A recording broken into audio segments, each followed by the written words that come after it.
Hey loves, welcome back to my channel. Today I have a quick and easy video because honestly I cannot give you any more. I'm still jet lagged from my trip to Panama. Oh my gosh, I had the best time, by the way. And if you want to take a look at some of the things I did down there, go ahead and head to my Instagram. All right, so today I have a quick and easy wreath that you can make for the spring. It has a little bit of the vintage trendy theme that's going on right now, and I know you're gonna love it. So let's get to the video.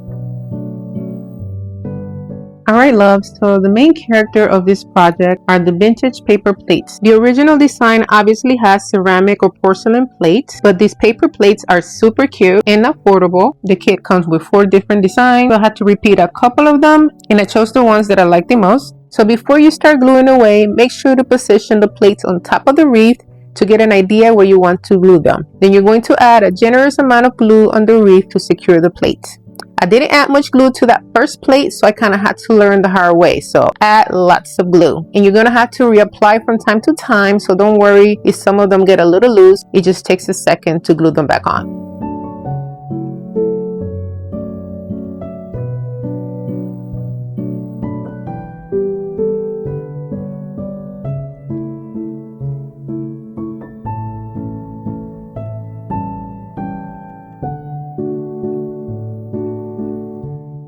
For the greenery, I use 3 different types of textures and colors for a more realistic look. Nature is not flat, so make sure your faux flowers aren't flat. I also make sure I buy high quality greenery and florals because it makes a big difference. I do buy them when they are at a discount price. Faux greenery and flowers can get as expensive as real ones, so get to know your stores and when they usually drop their sales. Over the years, I have learned where to buy and where not to buy my flowers and greenery from, but since we're in the topic of greenery, we're going to focus on that. The greenery on this wreath are from Hobby Lobby, Walmart, and Amazon. The long leaf stems were from Walmart and they were $3 each. The light green with short stems were $5.99 each at either 40 or 50% off, so they were either $3 or $4 per stem. And the Italian ruscas, they are the ones that are the darker green. They are from Amazon, and those come in bulk, and they are usually 24 pieces for $32. I rent my greenery for lots of my installs, so these rates work for me. I'm using a combination of floral wire and hot glue to secure the leaves, and I'm big on securing anything, by the way. For the thicker stems, I'm using wire because you want the back of your wreath to be as flat as possible. For the Italian ruscas and for anything that needs a little adjusting, I'm just using hot glue.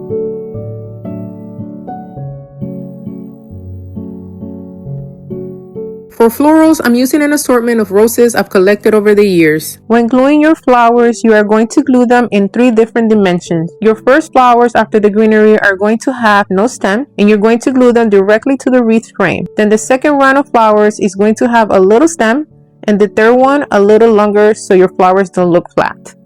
And collecting these have taught me where and where not to buy. Here are a few tips, guys. Most of my flowers come from Hobby Lobby and Michael's. And like I said earlier, I buy them when they're 40 to 50% off, and I usually don't buy less than 10 stems or 10 bouquets at a time. I do have some good florals from Walmart, but they're usually individual stems. Their stems are high quality, but their bouquets are definitely not the same quality, and I'm not a big fan of them.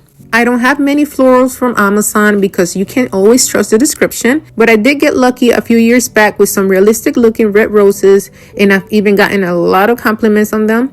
But when buying faux flowers, I'd rather see them and feel them before I buy them.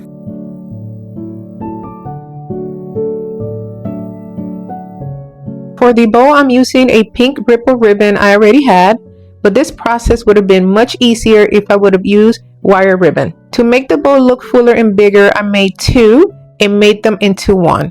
I also had to glue the sides of the ribbon so it wouldn't flop, but all in all, it worked.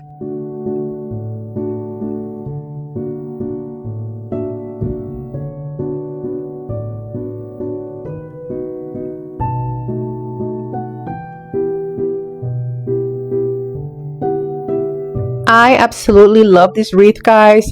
Oh my gosh, my husband was even so impressed with it, and it's gonna go with everything I want to do this spring and summer. I am so excited. I hope you guys enjoyed this video, and if you did, please make sure to give me a thumbs up. Make sure to comment. Let me know if you think you'll be recreating this, and make sure to share with your friends and family members, especially the one that loves to host. All right guys, until next time, bye.